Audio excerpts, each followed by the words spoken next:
அனைவருக்கும் வணக்கம். சுயஜாதகங்களின் அடிப்படையில ஆட்சி உச்சம் பெற்ற சனி பகவான் தரும் பலனை பற்றி தான் இந்த பதிவுல பார்க்க போறோம். பொதுவா லக்ன யோகர் அவயோகர் அப்படின்றத தாண்டி ஒரு கிரகம் எந்த ஒரு நிலையிலும் யோகத்தையும் செய்யும், எந்த ஒரு நிலையிலும் அவயோகத்தையும் செய்யும். அந்த வகையின் அடிப்படையில சனி பகவான் ஒரு ஜாதகத்துல ஆட்சி உச்சம் பெற்று இருக்கிறார். மேஷம் முதல் மீனம் வரை உங்க லக்னத்திற்கு பலன் எப்படி இருக்குன்றது தான் பார்க்க போறோம். சனி பகவானை பொறுத்த வரைக்கும் 2 ஆதிபத்திய வீடுகள் அவருடைய வீடு. அந்த வகையில மகரம் அவருடைய வீடு, சனி பகவானுடைய சொந்த வீடு மகரம் மற்றும் கும்பம். இந்த 2 வீடுகள்ல அவர் ஆட்சி பெற்ற நிலையில வருவார். உங்க ஜாதகத்துல இந்த 2 இடத்துல இருந்தாருன்னா சனி பகவான் ஆட்சி பெற்று இருக்கிறாருன்னு அர்த்தம். அதுபோல ஒவ்வொரு கிரகத்திற்கும் உச்சம் என்ற ஒரு மிக முக்கியமான அதீத ஸ்தான பலத்தை பெறக்கூடிய வீடு உண்டு. அந்த வகையில சனி பகவானை பொறுத்த வரைக்கும் துலாத்திலே உச்சம் பெற்ற நிலையில இருப்பார். இது உச்சம். அதுபோல் சனி பகவான் 2.5 வருடங்களுக்கு ஒரு முறை ஒரு ராசி கட்டத்திலிருந்து இன்னொரு ராசி கட்டங்களுக்கு பெயர்ச்சி அடையக்கூடியவர் என்பதனால் துலாத்திலே உதாரணத்திற்கு 2.5 வருடம் சஞ்சாரம் பண்ணுவார். யாரு துலாம் லக்னமா தான் பிறக்கும்னு அவசியம் இல்லை. 12 லக்னத்துல எந்த லக்னத்துல நீங்க ஒரு 2.5 வருடம் பிறந்தாலும் சனி பகவான் இந்த இடத்துல உச்சம் பெற்று இருப்பார். அதுபோல் மகரத்தில் 2.5 வருடங்கள், கும்பத்தில் 2.5 வருடங்கள் இருப்பார். அப்ப கண்டினியூவா ஒரு 5 வருடம், 30 வருடத்திற்கு ஒரு முறை 5 வருடம் பிறக்கக்கூடிய ஜாதகர்களுக்கு இந்த 2 வீட்டுல ஆட்சி பெற்று இருப்பார். இதுதான் ஆட்சி உச்சம் பெற்ற நிலை. இப்படி உங்க ஜாதகத்துல இருக்கிறாருன்னா இந்த 2 வீட்டில் இருந்தா ஆட்சி, இந்த வீட்டுல இருந்தா உச்சம். இந்த ஆட்சி உச்சம் அப்படின்றது ஒரு கிரகத்தினுடைய ஸ்தான பலத்தை உறுதிப்படுத்தக்கூடிய ஒரு ஸ்தான நிலை. ஒரு கிரகம் ஸ்தான பலத்தை பெற்றுவிட்டால் தன் காரகத்தின் மூலியமாக ஆதிபத்தியத்தை செய்வதற்கு அந்த கிரகம் முழு தகுதியை பெற்று விடுகிறது. இப்போ இந்த இடத்துல எந்த இடத்துலயும் யோக அவயோக நிலையே கிடையாது. ஏன்னா கிட்டத்தட்ட 30 வருடங்கள்ல 7.5 வருடம் பிறக்கக்கூடியவர்களுக்கு இந்த நிலை இருக்கும். ஆட்சி உச்சம் என்பது அந்த கிரகம் தன் காரகத்தின் மூலியமாக ஆதிபத்தியத்தை செய்வதற்கு உறுதியான கிரகம். அந்த வகையில சனியினுடைய காரகங்கள் இயல்பு காரகம் ஆயுளை காரகமாக கொண்டுள்ளது. அடுத்தது கர்மக்காரகர். கர்மம்னா தொழிலை எடுத்துக்கொள்ளும், தொழில் கர்மத்தை குறிக்கக்கூடிய காரகம். ஆயுள் தொழிலை குறிக்கிற 2 முக்கிய காரகங்கள் சனி பகவான்கிட்ட உண்டு. ஆயுள் இருந்தால்தான் மனிதன் அது யோகமா வாழ்ந்தாலும் சரி அவயோகமா வாழ்ந்தாலும் சரி ரொம்ப காலத்திற்கு இருக்க முடியும். அதுபோல் தொழில் ஜீவனம் ஒவ்வொரு மனிதனுக்கும் கண்டிப்பா முக்கியம். பிறர் ஜீவனத்தில் தொழில் வேலை செஞ்சாலும் சரி, சுயமாக தொழில் செஞ்சாலும் சரி, சனி பகவான் ரொம்ப முக்கியம். அப்ப எல்லா ஜாதகங்களுக்குமே சனி பகவான் முக்கியம். காரகங்கள்னு எடுத்துக்கிட்டா தடை மந்தன் சனி பகவான். ஏன்னா சூரிய குடும்பத்துல சூரியனிடமிருந்து வெகு தொலைவில் சனி இருந்து அந்த சனியினுடைய ஒளியை பூமி பெறுவதில் சிரமம். அதனால ஒளி அளவின் அடிப்படையில சனி பகவான் இருள் கிரகம், மந்த கிரகம், தடை தாமதத்தை கொடுக்கக்கூடிய கிரகம். இதுல மாற்றமே கிடையாது. சனி பகவான் என்பது முழு இருள் கிரகம் தான். அது தடையையும் தாமதத்தையும் ரொம்ப பொறுமையாத்தான் பலன் தரக்கூடிய கிரகம். அப்ப உங்க ஜாதகத்துல இந்த 3 இடங்கள்ல இருந்துச்சுன்னா வலுவாக தடையை செய்ய போகிறார், அது உறுதி. இது முழுவதுமான சனி பகவானின் நிலை. எப்பொழுதுமே சுய ஜாதகங்களில் ஆட்சி உச்சம் பெற்ற சனி பகவான் தான். வேற எங்க இருந்தாலும் பிரச்சனை இல்லை. ஆனா இந்த 3 இடங்கள்ல உங்க ஜாதகத்துல இருக்குன்னா கண்டிப்பாக இந்த சனி பகவான் தனித்து இருக்க கூடாது. இந்த சனி பகவான் தனித்து இருந்தால் பிரச்சனை. இந்த சனி பகவானோடு ஆட்சி உச்சம் பார்த்தாச்சு.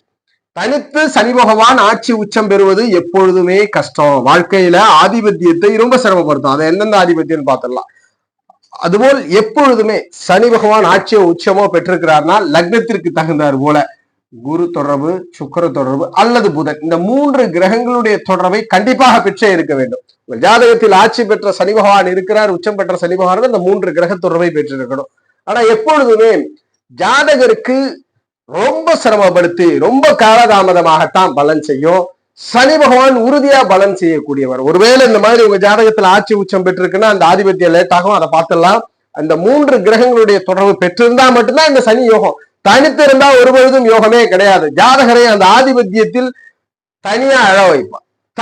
தனிப்பட்ட முறையில் ஜாதகர் பலனின்றி அழுவார். அப்ப இந்த 3 கிரக தொடர்போட தான் உங்க ஜாதகத்துல ஆட்சி உச்சம் பெற்றா இருக்கணும். பலன் எப்படி இருக்கும் பார்த்தலாம். கண்டிப்பா இது மேண்டேட்டரி. மேஷ லக்னத்துல பிறந்திருக்கிறீங்கன்னா கண்டிப்பா குரு தொடர்பை பெற்றே இருக்க வேண்டும், அல்லது சுக்கிர தொடர்பு. குரு சுக்கிர தொடர்புகளை மேஷ லக்னத்திற்கு பெற்று இருக்கணும். பார்த்தலாம். இப்ப மேஷ லக்னக்காரர் ஒருத்தர் இருக்கிற சனி பகவான் உச்ச நிலையில இருக்கிற லக்னத்திற்கு 10க்கு அதிபதி. மேஷ லக்னத்திற்கு சனி உச்சத்துல இருக்கிறாருன்னா 7ஆம் இடத்துல உச்சமாவார். இவர் வாழ்க்கை எப்படி இருக்கும்னா திருமணம் ரொம்ப தாமதமாகும். 30 வயதுக்குள்ள திருமணம் பண்ணாருன்னா மறு திருமணங்கள் நடக்கும். நல்ல நண்பர்கள், நல்ல கூட்டாளிகள் செட் ஆகிறதுல பிரச்சனை இருக்கும். இப்படி சனி பகவான் தனித்து வலுத்து இருக்கிறார்னா, மேஷ லக்னத்தில் பிறந்தவர் தனித்து வலுக்கிறார்னா இந்த பிரச்சனை எல்லாம் இருக்கும். இந்த சனி பகவானோடு மேஷ லக்னத்தில் பிறந்தவருக்கு குரு சுக்கிரன் இந்த 2 கிரகங்கள் முதன்மையா தொடர்புல இருந்துச்சுன்னா காலதாமதம் ஆகும். ரொம்ப லேட்டா திருமணம் நடக்கும். ரொம்ப நல்ல நண்பர்கள் இருக்கவே மாட்டார்கள், ரொம்ப குறைவா இருக்கும். ஆனால் இந்த குரு சுக்கிர தொடர்போடு இருக்கும்பொழுது உறுதியாக நிலைத்த துணைவர்கள் திருமணத்திற்கு பிறகு நல்ல ஒரு வாழ்க்கையிலே முன்னேற்றத்தை கொடுக்கக்கூடிய இந்த தொடர்புல இருந்தா, தொடர்புலே இல்லைன்னா பிரச்சனை தான், எப்பயுமே பிரச்சனை. ஜாதகர் எத்தனை செல்வங்களை பெற்றாலும் துணைவரால் மகிழ்ச்சி இருக்காது, நண்பரால் மகிழ்ச்சி இருக்காது. குரு சுக்கிர தொடர்போடு இருந்தா மேஷ லக்னக்காரர்களுக்கு யோகம், நல்ல பலன் உண்டு. சனி தாமதமா தான் கொடுப்பார். 30 வயசுக்கு மேல அல்லது 29க்கு மேல திருமணம் நடக்கும். ஆனா நல்ல வாழ்க்கை துணையை, நல்ல அமைவுகளை இந்த விதியில கொடுப்பார். தனித்து வலுத்து இருக்கிறார்னா கண்டிப்பா சிரமத்தை கொடுத்தோம். அதே போல் 10ஆம் இடம் ஜீவன பாவம், ஜாதகர் தொழில் செய்வதில் ஆரம்ப காலங்களில் தடை இருக்கும். இந்த 2 சுபருடைய தொடர்புல இருந்தாருன்னா ஜாதகருக்கு நிலத்துக்கு அடியில, சனியினுடைய தொழில் அப்படின்னு பாத்துக்கிட்டா நிலத்துக்கு அடியில இருந்து கிடைக்கக்கூடிய எல்லா கனிம வளங்களும் சனி பகவானுக்கு தான். தங்கத்தை தவிர, தங்கம் குருவனுடைய கட்டுப்பாட்டில், தங்கத்தை தவிர அடுத்து அத்தனையும் சனி பகவான், இயந்திரங்கள் அத்தனையும் சனி பகவான். ரொம்ப ஒரு சகித்து கொண்டு செய்யக்கூடிய செயல்கள், சகித்து கொண்டு வாசனையற்ற நறுமணம் இல்லாத ஒரு இடத்துல நறுமணம் இல்லை, அந்த இடத்துல நம்ம வேலை பார்க்கணும். ஒரு குப்பை ரீசைக்கிளிங் ப்ராசஸ்ல இருந்து அல்லது ஆல்கஹால் விஷயங்கள் இருக்கட்டும், பருவ முடியாத திரவியங்கள்லாம் சனி வச்சிருக்கு. அப்ப சனி பகவானுடைய இண்டஸ்ட்ரி உறுதியாக அழிக்க முடியாத பல உறுதியான இண்டஸ்ட்ரி. அதுபோல கமிஷன் வர்றது யோகமா இருக்கும். மேஷ லக்னக்காரர்களுக்கு குரு சுக்கிர தொடர்புகளோட இருக்கு. இந்த சனி பகவான் 10ஆம் இடத்துல ஸ்தான பலன்னா தாமதமா தொழில் அமையும். ஆனா நிலைத்த தொழில், உறுதியான தொழில், தொழிலுக்காக ஜாதகர் எதையும் செய்வார். உதயத்துல லாபத்துல சனி பகவான் இருக்கிறார், மேஷ லக்னத்திற்கு ஆட்சி பெற்று இருக்கிறார். கண்டிப்பா இந்த இடத்துலயும் திருமண குடும்பத்தை தாமதப்படுத்தும். பொதுவாக சனி பகவான் மந்த தாமதன்றதுனால குடும்பம் பொருளாதாரத்தை தாமதப்படுத்தும். நிறைய பணம் சம்பாதிப்பதுல ஆரம்பத்துல சிரமங்கள் இருக்கும், பிற்பகுதியில தான். எப்பொழுதுமே சனி பகவான் தனித்து இருந்தா யோகமே இல்லை, தனித்து இருந்தா நிறைய சிரமம், அந்த ஆதிபத்தியம் கிடைக்கவே கிடைக்காது. ரொம்ப போராடி ஜாதகரை கஷ்டப்படுத்தும். 11ல் இருக்கக்கூடிய சனி பகவான் தொழிலினால் ஆரம்பத்துல குறைந்த லாபத்தை கொடுப்பார், பிற்பகுதியில அதிக லாபங்களை கொடுத்து கொண்டே வருவார் மேஷ லக்னத்திற்கு. அப்ப கண்டிப்பா குரு சுக்கிர தொடர்புகளோடு தான் மேஷ லக்னத்தில் பிறந்தவருக்கு ஸ்தான பலம் தரணும். அதுபோல ரிஷப லக்னம், லக்னத்திற்கு ஒரே யோகாதிபதி தர்ம கர்மாதிபதியா வந்துடுறார். 6ஆம் இடத்துல உச்சம் பெற்றிருக்கிறார் சனி பகவான். ரிஷப லக்னமாவே இருந்தாலும் சரி, ஒரே யோகாதிபதியா இருந்தாலும் சரி, தடையில்லாத பாக்கியங்கள் எப்படியும் தடை பண்ணிடுவார். ஏன்னா 9ஆம் ஆதிபத்தியத்தை எடுப்பதனால் எல்லாருக்கும் கிடைக்கிற விஷயம் கொஞ்சம் காலதாமதமாகும். இந்த சனி உச்சம் பெற்று இருந்தாருன்னா காலதாமதமா தான் பலன் கிடைக்கும். அதுபோல வேலை நல்ல அமைவுகள் காலதாமதமா தான் நடக்கும். அதுபோல ஜாதகருக்கு நல்ல வேலை தொழில் உண்டு. இந்த சனி ஆட்சி உச்சம் பெற்றா எப்பொழுது என்றால் சுக்கிர புதனுடைய தொடர்புல இருந்தான். இந்த சுக்கிரன் புதன் என்ற 2 கிரக தொடர்புல கண்டிப்பா சனி இருந்தாலும் ரிஷப லக்னத்துல பிறந்தவருக்கு. இல்லை என்றால் அவர் வேலைக்கு போராட வேண்டியிருக்கும், கடன் எதிரிகளால் போராட வேண்டியிருக்கும், பாக்கியங்கள் கிடைக்கிறது கிடைக்காம இருக்கும். எல்லாருக்கும் ஈஸியா கிடைக்கும், ஜாதகருக்கு ரொம்ப சிரமப்படுத்தும். அது போலதான் தொழிலுமே, தொழில் வேலைகள்ல ரொம்ப சிரமப்படுத்திடும். சனி பகவான் தனித்து வலுத்தா சுக்கிர புதன் தொடர்பில் இருந்தால் முற்பகுதி வாழ்க்கையில கொஞ்சம் சிரமம் இருந்தாலும் பிற்பகுதியில நல்ல வேலை தொழிலை கொடுத்து ஜாதகருக்கு யோகம் பண்ணி கொடுக்கும். ரிஷப லக்னத்துல பிறந்தவருக்கு தர்ம கர்மாதிபத்திய யோகம் வேலை செய்யும். ஆரம்பத்தில் ரொம்ப கடைநிலையில ஒரு இண்டஸ்ட்ரியில சேர்ந்திருப்பார், ஆனா பெரும் அதிர்ஷ்டத்தை பெறுவார்.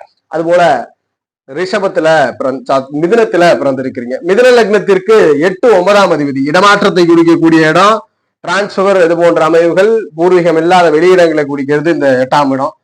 இந்த 8ஆம் இடத்துக்கு 9ஆம் இடத்திற்கு ஆதிபத்தியம் பெற்ற சனி பகவான் உங்கள் ஜாதகத்துல 5ல உச்சம் பெறார்.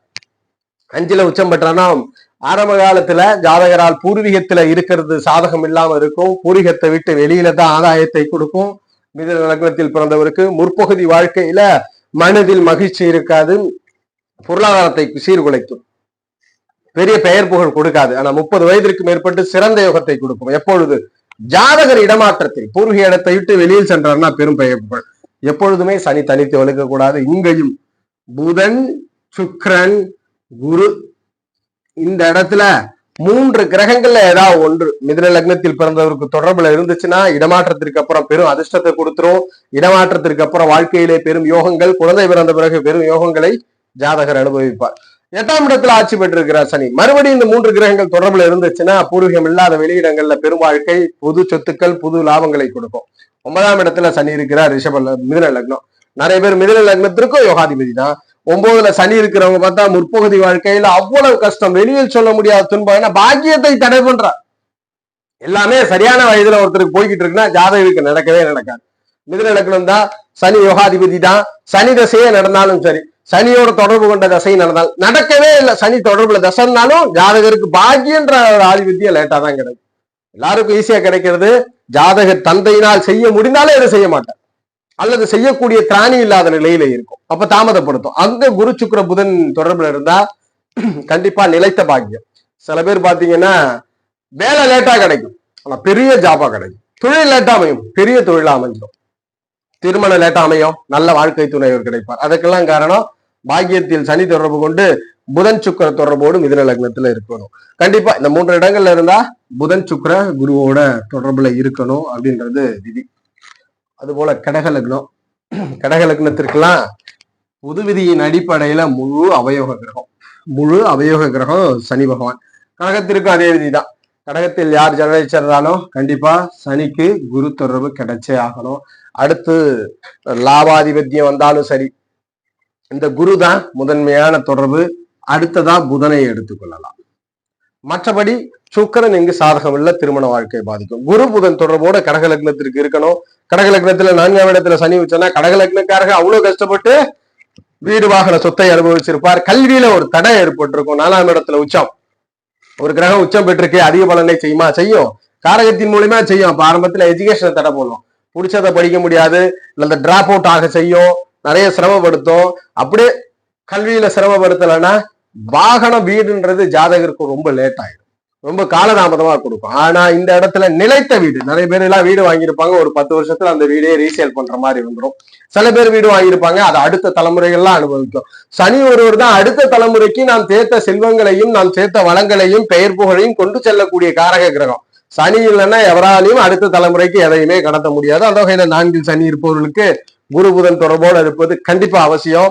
இந்த சனியோடு அல்லது லக்ன திரிகோணாதிபதிகள் செவ்வாய் இருக்கலாம், செவ்வாய் இருப்பது யோகம் தான், குரு இருப்பது யோகம். ஆனா அதெல்லாம் சனி செவ்வாய் இருக்கும்போது போராடி இருக்கும். நம்ம சொல்றது அதிர்ஷ்டம் எளிதில் கிடைக்கிறதுக்கு. குரு புதன் தொடர்புல இருக்கும் பொழுது இந்த சனி யோகம் பண்ணும். எப்ப பண்ணும்னா கண்டிப்பா சனியினுடைய காரகங்கள் அந்த பொறுமையெல்லாம் நிதானப்படுத்துறது 30 வயசுக்கு பிறகு நன்மை. 7ஆம் இடத்துல சனி பகவான் இருக்கிறார். நீங்களா 7ஆம் இடம்னாலும் ஆல்ரெடி ஒரு திக்பலம்ன்ற ஒரு அமைவுள்ள ஸ்தான பலம், தாமதமா குடும்பம் உருவாகும், தாமதமா திருமணம். இந்த 7, 8 2 இடங்களுக்குமே தாமதப்படுத்தும். திருமணத்தை ரொம்ப காலதாமதமாக்கும். வரக்கூடிய பார்ட்னர் ஒரு 29 வயதுக்குள்ள திருமணம் பண்ணிட்டா பெரும் பிரச்சனை கொடுத்துரும். ஆனா இந்த குரு புதன் தொடர்போடு இருக்கும்போது காலதாமதமானாலும் நல்ல துணைவர்கள், நல்ல வாழ்க்கை துணைவர், எவ்வளவு லேட்டா திருமணம் பண்ணியிருந்தாலும் அதன் மூலியமாக மகிழ்ச்சி கிடைக்கும். துணைவரால் மகிழ்ச்சி கிடைக்கும், துணைவரால் ஆதாயம் இருக்கும். லேட் ஆகும் திருமணம், சுபகாரியங்கள் லேட் ஆகும், நண்பர்கள் லேட் ஆகும் அப்படின்றத உறுதிப்படுத்துறோம். 8ஆம் இடத்துல ஆட்சி பெற்றிருக்கிறார் தான் பூர்வீகம் இல்லாத வெளியிடங்கள்ல அதிர்ஷ்டத்தை கொடுக்கும். சிம்ம லக்னத்துல ஜனனிச்சிருக்கிறீங்க. சிம்ம லக்னத்திற்கும் இயற்கையில் அவயவ கிரகம். ஆனா நல்ல வேலை கிடைக்கணும்னா சனி பகவான் நல்லா இருக்கணும். நல்ல ஒரு எதிரிகளை வீழ்த்தக்கூடிய ஆற்றலுக்கு சனி நல்லா இருக்கணும். வாழ்க்கை துணைவருக்கும் சனி நல்லா இருக்கும். இப்ப இந்த 3 பாவங்கள்ல இருக்கு, ஏதேனும் ஒண்ணுல உங்க ஜாதகத்துல இருக்கு. கண்டிப்பா என்ன பண்ணும், 3ஆம் இடத்துல சகாய சனி உச்சம் பெற்றிருக்குது. ஜாதகரை எப்பொழுதுமே முடிவெடுக்கிறதுக்கு குழப்பத்துல இருந்துகிட்டே இருக்கிறவர். இந்த ஜாதக அடிப்படையில சனியோடு முதன்மையா இருக்கணும். இது இருந்தா தான் நல்லது, இல்லைன்னா அந்த ஆதிபத்தியத்தை கெட்டுரும். சகோதரரோட பிரச்சனையை கொடுத்துக்கிட்டே இருக்கும், தைரியம் இருக்காதே, ஒரு தைரியம் இல்லாம ஜாதகரை போட்டு குழப்பம் செய்யும். ஆனா இதே சனி பகவானை குரு தொடர்பு கொள்வது, புதன் தொடர்பு கொள்வது யோகம். குரு புதன் தொடர்பு சனிக்கு யோகம். சிம்ம லக்னத்துல பிறந்தவருக்கு இந்த குரு புதன் தொடர்போடு சனி இருந்துச்சுன்னா சரியான நேரத்துல தன்னை தகவலித்துக் கொள்வார், சரியான நேரத்துல தன்னை அந்த இடத்துல இருந்து விலக்கிக் கொள்வார். நல்ல வேலை கிடைக்கும், நல்ல ஆதாயம் கிடைக்கும். இந்த சனியினால் நல்ல வாழ்க்கை துணையர் கிடைக்கும். ஆனா வாழ்க்கை துணையர் தாமதப்படுத்தும். ஆட்சியோ உச்சமோ பெற்று இருந்தார்னா தாமதம் தான், கண்டிப்பா தாமதமா தான் சிம்ம லக்னத்துல இருக்கு துணைவர் கிடைக்கும். ஆனா அந்த குரு புதன் தொடர்பை பெற்று இருக்கும் பொழுது யோகம் பெரும் அதிர்ஷ்டம். ஆதிபத்தியம் லேட்டா கிடைக்கும். நம்ம வீடியோ லென்த்தா இருக்கிறதுனால ஷார்ட்டா இருக்கணும்ன்றதுனால இன்னும் குறிக்கமா சொல்றோம். லக்னத்திற்கு நான் சொல்லக்கூடிய கிரக தொடர்பு இருந்தா இந்த ஆட்சி உச்ச சனி எந்த பிரச்சனையும் பண்றது இல்லை.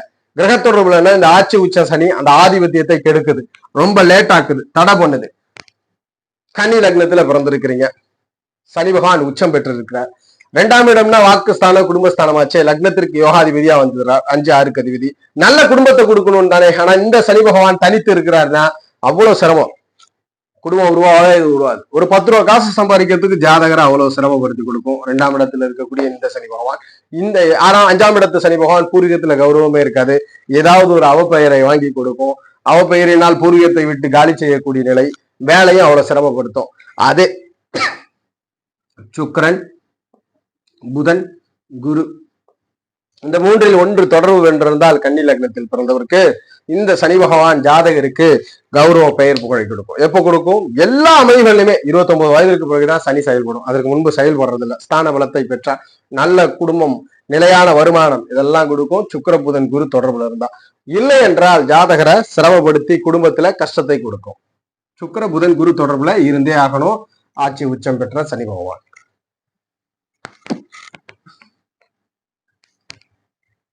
துலாம் லக்னத்துல பிறந்திருக்கிறீங்க. லக்னத்திற்கு 4, 5க்கு அதிபதி. உங்க ஜாதகத்துல உச்சம் பெற்ற சனி பகவான் இருக்கிறார். மறுபடியுமே லக்னத்துல சனி உச்சம் பெறுறது சுயநல எண்ணத்தை கண்டிப்பா கொடுக்கும். ரொம்ப சுயநலமாக ஒரு தந்திரவாதியாக திருடன் போன்ற அமைகள்லாம் கொடுக்கும். ஆனா இந்த சனி பகவானை புதன் சுக்கிரன், இந்த புதன் சுக்கிரன் தொடர்போட இருக்கு. அல்லது குருவும் இந்த இடத்துல குருவும் நன்மைதான். ஏன்னா வேலை அமைகளை கொடுப்பார். இந்த குரு சுக்கிர தொடர்புகள் புதனுடைய தொடர்புல இருந்துச்சுன்னா நேர்மையான மனிதன். சில பேர்லாம் கொண்ட கொள்கைக்காக கடைசி வரைக்கும் வைராக்கியமா இருப்பார்கள். கஷ்டப்படுறவங்களுக்காக எதையுமே பேசக்கூடிய நபரா இருப்பார். எங்க இந்த குரு சுக்கிர புதன் தொடர்போட. தனித்து இருந்தா திருடன், நேர்மையா இருந்தா திருடனுக்கு நீதி கொடுக்கக்கூடிய ஒரு நீதிமானாக மாற்றுவார். நேர்மைக்காக வாழச் செய்வார். அப்ப இந்த லக்னத்தில் இருக்கக்கூடிய சனி பகவான் உச்சம் பெற்று இருக்கிறாருன்னா சுக்கிர புதன் குரு தொடர்புல இருக்கணும். தொடர்பில் இருந்தாலும் தாமதமா வீடு வாகனத்தை கொடுக்குது, தாமதமாக கௌரவ பெயர் புகழை கொடுக்குது. இந்த கிரகங்கள் தொடர்புல இல்லைன்னா ஜாதகர் சுகஸ்தானம் பொருளாதாரத்தில் சிரமப்படுகிறார், வீடு வாகன மனைக்கு சிரமப்படுகிறார், நல்ல ஒரு கௌரவ பெயர் புகழ் இல்லாமல் சிரமப்படுவார். இந்த புதன் சுக்கிரன் குரு தொடர்போட இருக்கிறது ஆதிபத்தியங்களிலே நிலைத்த ஆதிபத்தியத்தை கொடுக்கும். அது போல விருச்சக லக்னம். இந்த விருச்சக லக்னத்திற்கு 3, 4 மற்றும் 3, 4ஆம் ஆதிபத்தியத்தை பெறுகிறார். இந்த சனி மகா யோகம் பண்ணணும். ஆதிபத்திய யோகம் மறுபடியும் லென்த் வேண்டாம். ஆதிபத்திய யோகம்ன்றதுனால குருவோட தொடர்பு, சுக்கிரனுடைய தொடர்பு, இந்த 2 கிரக தொடர்பை சனி பெற்றே இருக்க வேண்டும். ஆட்சி உச்சம் பெற்ற சனி பகவான். இல்லை என்றால் சிரமப்படுத்தும். என்னென்னலாம் சிரமப்படுத்தும்? 12ஆம் இடத்துல எதை ஒரு பேர்ல வாங்கினாலும் அதுக்கு மகிழ்ச்சி, ஒரு பெரிய வருமானம் இருக்காது, சிரமமா இருக்கும் 12ஆம் இடத்து சனி பகவான். அது போல 3, 4ல இருப்பது வீடு வாகன வசதி, சொத்து சுகங்கள் சேர்க்கறதுல பெரும் சிரமத்தை கொடுத்துரும். அதே குரு சுக்கிர தொடர்புகளோட இருந்தா ஆதாயம், நிலைத்த ப்ராப்பர்ட்டி, நிலைத்த சொத்து, நிலைத்த இன்வெஸ்ட்மெண்ட். ஒரு இன்வெஸ்ட்மெண்ட் பண்ணியிருப்பாரு, அந்த இன்வெஸ்ட்மெண்ட்னால வாழ்நாள் முழுக்க அனுபவம் லாபம் பண்ணிட்டு இருப்பார். அந்த மாதிரி எல்லாம் குரு சுக்கிர தொடர்புல விருச்சகத்துக்கு கொடுக்கும். தனுசு லக்னத்துல பிறந்திருக்கிறீங்க. 2, 3க்கு அதிபதி லாபத்துல இருக்கிறார். இங்க ஆட்சி பெற்ற சனி பகவான் என்ன பண்றாருன்னா தனுசு லக்னத்திற்கு ஸ்தான பலத்தை பெற்றால் தாமதமா குடும்பம் உருவாகுது. தாமதமா திருமணம், பிஃபோர் திருமணம் பண்ணா கண்டிப்பா மறு திருமணத்தை கொடுத்து விட்டு செல்வார். அதனால பிஃபோர் திருமணம் சாதகம் இருக்காது. குடும்பம் ஆரம்பத்துல ஸ்ட்ரகிளா இருக்கும். தனுசு லக்னம் தானே, 2க்கு அதிபதி ஆட்சி பெற்றிருக்கிறாருன்னா அவ்வளவு கஷ்டப்பட்டு சிரமப்பட்டு பணத்தையும் பொருளாதாரத்தையும் சேர்ப்பார். அது போல இந்த தனித்து இருந்தா கண்டிப்பா குடும்ப வாழ்க்கை பிரச்சனை ஜாதகர் சந்திப்பார், கஷ்டங்களை சந்திப்பார். அதே இந்த குரு புதன் தொடர்புல இருந்தா ஆரம்பத்துல ஸ்ட்ரகிளா இருக்கும், பிற்பகுதியில ஆதாயம் இருக்கும். குடும்பம் உருவாவதுல தடை இருக்கும். குடும்பம் உருவானனும் செல்வம் பெயர் புகழ் எல்லாம் கிடைக்க ஆரம்பிச்சிடும். மகர லக்னத்துல அடுத்து ஜன வச்சிருக்கிறீங்க. லக்னாதிபதி தான். லக்னாதிபதியா இருந்தாலுமே தனித்த நிலையிலே ஸ்தான பலத்தை பெறக்கூடாது. எதுவா இருந்தாலும் தனித்த நிலை ஸ்தான பலம் பிரச்சனை தான். சனி தனித்து வலுத்து விட்டால் அந்த ஜாதகரை ரொம்ப வாழ்க்கையில சிரமப்படுத்திடும். ஒளி கிரகங்களுடைய தொடர்பு இருந்தா மட்டும்தான் யோகம். அந்த வகையில சனியை பொறுத்த வரைக்கும் சனி பகவானோடு புதன் சுக்கிரன் இது முதன்மையான படிநிலைகள்ல யோகம். அதற்கு அடுத்து குரு. முதன்மையில புதன் சுக்கிரன், அடுத்து குரு. இந்த தொடர்போட இருந்தா லக்னாதிபதிக்கு இந்த புதன் சுக்கிர குரு தொடர்பை கிடைத்தால் நல்ல மனிதர், நல்ல ஒரு நேர்மையான கொள்கை கொண்டவரா இருக்கிறார். அதே சனிக்கு எந்த தொடர்புமே கிடைக்கல, மகர லக்னம் ரொம்ப சிரமம், வாழ்க்கையை ரொம்ப கஷ்டப்படுத்துது, குடும்பத்தை தாமதப்படுத்துது, ஜாதகருக்கு அவப்பெயர்களையும் அவமானங்களையும் பெற்று தந்துவிடும். மகர லக்னத்தில் பிறந்தவருக்கு தனித்து வலுப்பது யோகம் அல்ல. லக்னாதிபதி என்றாலும் கூட சமூகத்திலே பிரச்சனை கொடுக்குது. ஓகே, அடுத்து கும்பலக்னம். கும்பலக்னத்திற்கு எப்படி இருக்க வேண்டும்? கும்பலக்னத்திற்கும் சனி பகவானை பொறுத்த வரைக்கும் குரு சுக்கிரன் புதன் இந்த 3 கிரக தொடர்புல இருக்கணும். இந்த 3 கிரக தொடர்புல குரு சுக்கிர புதன் தொடர்புகளிலே ஜாதகத்தில் சனி பகவான் இருந்து விட்டால் யோகம், நல்ல பலன் உண்டு, நல்ல யோகங்கள் செய்கிறார், சனியினால் ஆதாயம் உண்டு. அப்படி இல்லை, ஒருவேளை அந்த மாதிரி ஆதிபத்தியங்கள்ல இல்லைன்னா வாழ்க்கையில அவ்வளவு சிரமம். உச்சம் பெற்ற கும்பலக்னத்துல பிறந்து லக்னாதிபதி உச்சம், ஜாதகர் எதுவுமே கிடைக்காது. வாழ்க்கையில ரொம்ப தாமதப்பட்டு தான் கிடைக்கும், ரொம்ப கஷ்டப்பட்டு தான் வாழ்க்கையில எதையுமே அனுபவிக்கணும். 12ல வலுக்கிறாருன்னா இன்வெஸ்ட்மெண்ட் பிரச்சனை, லக்னத்தில் இருக்கிறார்னா சுயநல பிரச்சனை, சுயநலத்தினால் பெரும் செல்வங்களையும் பெரும் கௌரவத்தையும் இழக்க நேரிடும். அப்போ கண்டிப்பா குரு சுக்கிர புதன் தொடர்புல இருக்கணும். மீன லக்னத்துல பிறந்திருக்கிறீங்க, மீன லக்னம், லக்னத்திற்கு 8ஆம் இடத்துல சனி உச்சம் பெற்று இருக்கிறார். நல்ல விஷயம், வெளிநாடு தூரதேசங்கள்ல ஆதாயம் கிடைக்கும், நல்ல பலனை கொடுக்கும். ஆனால் தனித்து இருந்தா வெளியே போய் சிரமப்படுவீங்க. அது போல 12ஆம் இடத்துல சனி, இன்வெஸ்ட்மெண்ட்ல பிரச்சனை இருக்கும். சனி 11ல இருக்கிறார், லேட் ஆகும். திருமண காலதாமதம், காலதாமதமான திருமணம், காலதாமதமான திருமணத்தை கொடுக்கும். இங்க புதனுடைய தொடர்பு, குருவுடைய தொடர்பு பெரிய யோகம். புதன் குரு தொடர்புகள் யோகத்தை கொடுக்கும். 12க்கு அதிபதி என்பதனால் அடுத்த படி நிலைகளை சுக்கரன். மீன லக்னத்தில் பிறந்தவருக்கு இந்த யோகங்கள் செயல்படும். சனி, புதன், குரு, சுக்கரன் இந்த 3 தொடர்புல இருந்தே ஆகணும். இல்லை என்றால் திருமண சுபகாரியங்களை தாமதப்படுத்துது. இதுதான் ஆட்சி உச்சம் பெற்ற சனி பகவான் கொடுக்கிறது. ஆட்சி உச்சம் பெற்ற சனி பகவானை கண்டிப்பாக குரு சுக்கிர புதன் ஏதேனும் ஒரு கிரகம் தொடர்பு கொள்ளவில்லை என்றால் கண்டிப்பா சனி பகவான் வாழ்க்கையில பிரச்சனைகளை கொடுக்கிறார், ஜாதகரை கஷ்டப்படுத்துறார். அதனாலதான் ஒவ்வொரு 30 வருடங்களுக்கும் இந்த மகர ஆட்சி, மகர கும்பத்தில் ஆட்சி பெற்ற நிலையில் வரக்கூடிய ஜாதகர்கள் வாழ்க்கையில் நிறைய சிரமத்தை படுகிறார்கள். ரொம்ப கஷ்டப்பட்டு தான் வாழ்க்கையில பொருளாதாரம், செல்வங்களை பெறுகிறார்கள். இது எப்படி 90களில் பிறந்தவருக்கு நிறைய ஸ்ட்ரகிள் என்ற திருமணம் ஆகல அப்படின்ற விதி இருக்கோ, இது ஒவ்வொரு 30 வருடங்களுக்கு நடக்கும். அதற்கு காரணம் இந்த மகரத்தில், கும்பத்தில் அடுத்தடுத்து ஆட்சி பெற்ற சனி பகவானே காரணம். ஓரளவுக்கு இப்ப ஆட்சி உச்சம் பெற்ற சனி பகவான் என்ன பண்ணுவார்ன்றது புரிதல் இருக்கும். கண்டிப்பா ஆட்சி உச்சம் பெற்ற சனி பகவான் தனித்திருந்தால் வாழ்க்கையை கஷ்டப்படுத்துறார். கிரகங்கள் தொடர்பு, நாம் சொன்ன கிரக தொடர்பு இருந்தால் முதலில் கஷ்டத்தை கொடுத்து பிற்பகுதியிலே ஆதிபத்தியத்தை யோகம் பண்றார். அதுபோல் ஆட்சி உச்சம் பெற்ற சனி பகவானுடைய ஆதிபத்தியம் பல தலைமுறைக்கு கடத்தப்படுகிறது. தொழிலாகட்டும், வேலையாகட்டும், அத்தனையும் கடத்தப்படுதுன்றத உறுதிப்படுத்துறோம். ஜோதிட ரீதியான தகவல் அல்லது சுய ஜாதகம் சார்ந்த சந்தேகங்களுக்கு ஸ்கிரீன்ல தெரிகிற நம்பரை தொடர்பு கொள்ளுங்க. வாழ்க வளமுடன். நன்றி.